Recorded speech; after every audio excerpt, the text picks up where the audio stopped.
still your introvert Gail, and today's vlog, we will be doing an interview again from himself, from he himself.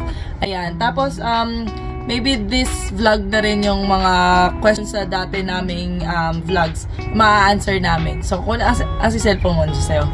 So, tatry namin i-answer as much as we can para naman may bago.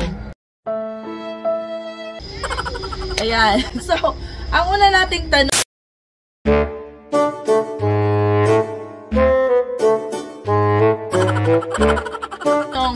para sa isang engineer dito is, nahirapan ka bang humanap ng una mong trabaho? Let's talk about puro trabahong engineer. Total, ako wala akong idea kasi hindi naman ako nasa engineering fields. So, nahirapan din naman. Marami ding in-applyan. Siguro mga 100 na application din sa Seek, kaya sa LinkedIn. Marami ding in-applyan talaga. Tapos bawat trabaho, syempre, kailangan tailor-made yung CV. Basta apply lang ng apply sa lahat ng mga lumalabas sa LinkedIn, Seek. Tapos para sa mga hindi pa nagtatrabaho dito sa Australia ng engineering, pareho ba yung engineering sa Pilipinas versus sa engineering dito sa Australia? In a way, medyo parehas siya dahil yung structure laging ganun, may bisor ka or ikaw yung bisor. Tapos maggagawa ka ng project. Pag project engineering ka. Differently naman, syempre, iba yung culture, iba yung mga kasama mo, mga Australian. Hindi puro Pinoy. So, minsan, may mga times na wala ng mga pangit na kulturang Pinoy na mga palakasan. Madali bang mag-progress bilang nasa engineering field ka? Madali ba ang progression ng trabaho? Like, pwede ka bang mag-level up?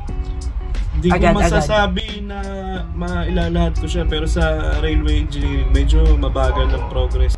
Kahit matagal ka na, parang matagal mong kailangan maraming beses mong gawin yung isang bagay bago ka masabi na level up ka na.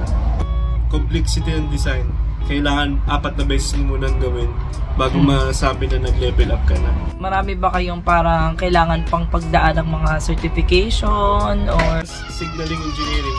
Meron pang IRSC na tinatawag. So, kailangan mo magpa-license. Company na hindi pumapayag na wala ka nung ganung license. Pero meron din naman na na lenient lang din. Kaya iba-iba rin bawat project. Okay, tapos etong tanong ko na to. Anong pinakamahirap na part ng trabaho mo bilang engineer dito sa Australia? Pinakamahirap na part, syempre, yung pag-i-English. Kailangan mo pa mag-i-English, pero napag-aaralan naman. Ito naman, ano yung pinaka-fulfilling part ng trabaho mo? Sa akin, as a signaling design engineer, pag naipasa mo na yung design mo, tapos nakikita mo na gumagana, tapos yun ang pinaka-fulfilling part na okay yung ginawa mo, safe, na natapos mo. Tagal mong tinrabaho tapos natapos mo. Sa amin kasi sa nursing may mga performance review. Sa inyo din ba may mga ganun performance review? Meron din. Madalas yung performance review sa amin para ma-determine mo yung yung progress ng isang tao. Meron tinatawag kaming logbook. Bawat project yan, bawat ginawa mo, nililista mo sa logbook, tapos pinipirmahan niya ng supervisor mo. Basta meron kaming parang department para dun Education. Education. Tapos siya rin yung magsasabi sa'yo na kailangan mo mag-take ng ganitong courses. Kailangan mo mag-training ng ganito para magampanan mo yung ganong role. Yung bang performance review nyo, kasi sa amin, pag mataas yung performance review, apektado yung sweldo. Sa inyo ba pag ganun din? Pag mataas yung performance mo, tataas din sweldo mo? Sa amin naman, regardless, basta ginagawa mo yung trabaho mo, every year talagang tumataas. Naapektuhan din siya, merong point na, syempre, pag sobrang ganda ng performance mo, may mga bonuses. Wala sa amin. Wala kaming bonus. Increase. Tapos, meron ding mga award na makukuha ka, mga employee of the year, ganyan. Depende rin yun. Yung mga employee of the year, syempre, yung sa amin, napagbubutuhan ng mga employee din. Tsaka ng employer din, ng mga mataas sa rango. So, sila yung mag-determine nun. Sa tingin mo ba, without knowing, syempre di ka naman nagtrabaho sa ibang bansa ng engineering. Pero sa tingin mo ba, yung Australia, for engineering, is it an engineering industry country? Oo. Sa umpisa pa lang, yung infrastructure medyo bata pa. marami pang pwedeng gawin dito sa Perth. Developing Perth so far. Tapos yung medyo malaki yung budget ng government. Lalo na dito marami nakukuha silang tax. Mataas yung tax namin eh. So malaki yung pondo. Maganda yung economy. So maraming pondo. Maraming trabaho. So maganda. Hindi mawawalan so far. Hanggang sa kasi ang laki ng ng engineering, ang laki ng sakop sa nakikita mo sa industry nyo, ano yung mga parang in demand na engineering sa transport, mining. Yan. Mining, dito sa Perth, kasi mining, transport. Yan. Marami din siguro na kaya lang hindi na yung construction ng mga residential. Parang mga trades yung kailangan dyan eh. Kasi na-design yung mismong laborer. Yung mismong laborer ang kailangan. Pero sa naman, sa engineering dito, kailangan pa ng mga sa design, meron yan, may kakulangan. Sa drafting, may kakulangan. Sa mga napapansin mo, ilang percentage ng Filipino engineer ang nandito na sa Australia sa mga nakasalumuhan mo na? Kahit sa ibang state, di ba, may mga nakikilala kang nag-i-engineer. Sa'yo, mga 10% lang. 10%. Hindi masyadong madami. Hindi ka tulad sa nursing, parang every hospital may 50%. Tapos mostly, galing pa sila ng Saudi or Dubai. So, rarely ako maka-encounter ng graduate kagaya ko. Puro Middle Eastern sila galing. Pero yung mga ka-level ko na nagsimula lang din na from scratch ulit, ayun, kakaunti pa lang sila. Baka yung mga boss na naninita, gano'n, yung hindi compliment yung binibigay. Yung parang, laging, para bang, tawag sa gano'n, yung lagi kang pinag-iinitan sa mga gawa. So far, wala naman na boss talaga, pero yung mga iba na senior, merong gano'n. Ano yung pinaka-experience mo na talagang hindi mo makakalimutan na parang ba to, na inano ko masyado kung ginisa? Parang ganun. Mostly yung mga ganun lang na ipapapil sa'yo na sobrang bobo mo. Na ba't ka nagde-design, wala ka namang credential. Paano na sasabihin nila as in right in front of you na? Me na, ba't ka nagde-design, wala ka namang credential? Kailangan mong ipa-mentor pa yan. So hindi sila confident sa design mo. So, pero when it comes to compliment, ano naman yung pinaka na feel mo na grabe, I'm doing well done, I'm doing a great job dito? Great job siguro. Konting check lang. Although may proper check, tapos parang masaya na sila agad sa output mo. Okay, isang go lang, isang check lang. Wala masyadong mali. Meron ka pa bang hinahanap sa industry nyo na sana ganito nangyari? Or sana ganito yung way nila? Meron siguro ka sa sa pagkakaroon lang ng paglalag lang ng experiences.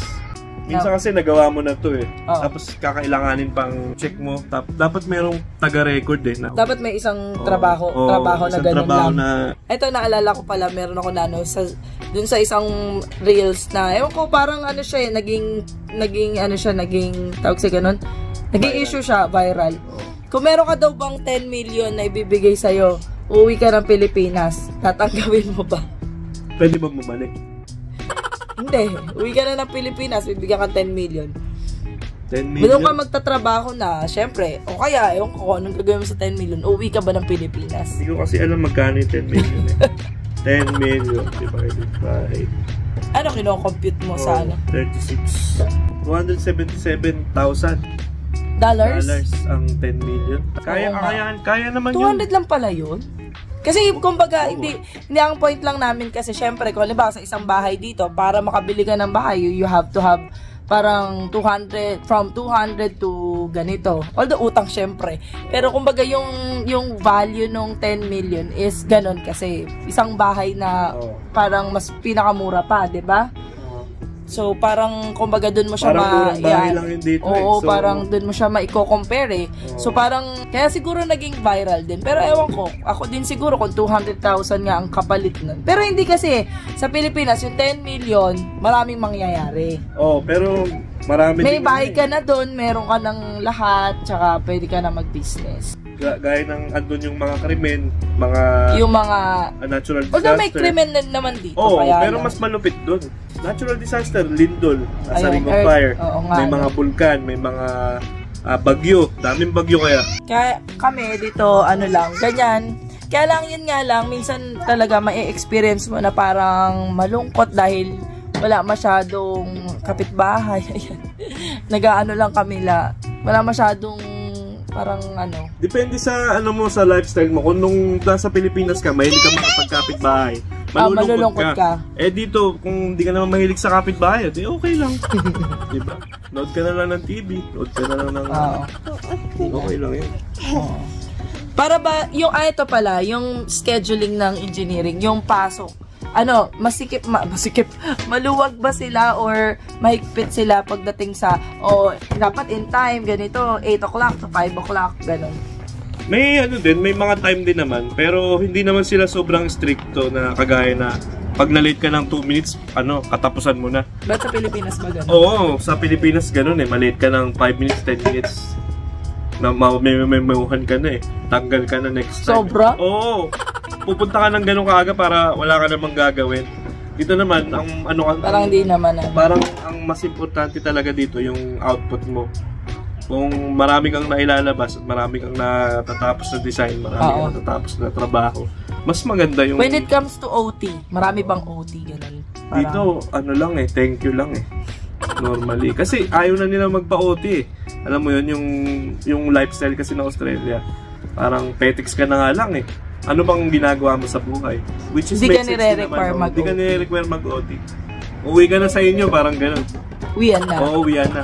Basta babayaran namin yung 8 hours mo. Pero kung gusto mo mag-OT, magpapa-approve ka lang sa supervisor mo, sa boss mo. Sabihin mo na gusto mo mag-OT. Pero make sure talaga na may gagawin ka.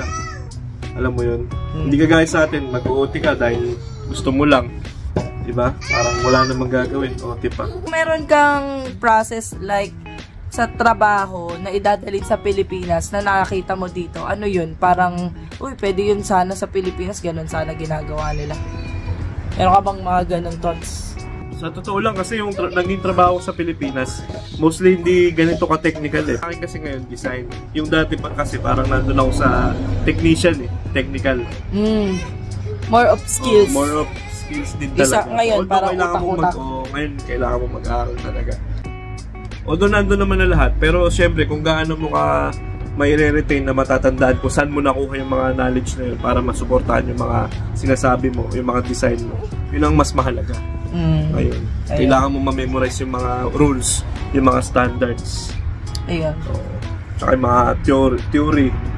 Ayun. Ayun na siguro. So, ayun, yun lang muna sa ngayon sa kwentuhan namin kasi dumidilim na. So, until our next kwentuhan and vlog. Magsama kami ng iba pang engineer o kung sino pang gusto nyong ma-interview. Yun lang. So, thank you for watching. Until the next vlog. Bye-bye.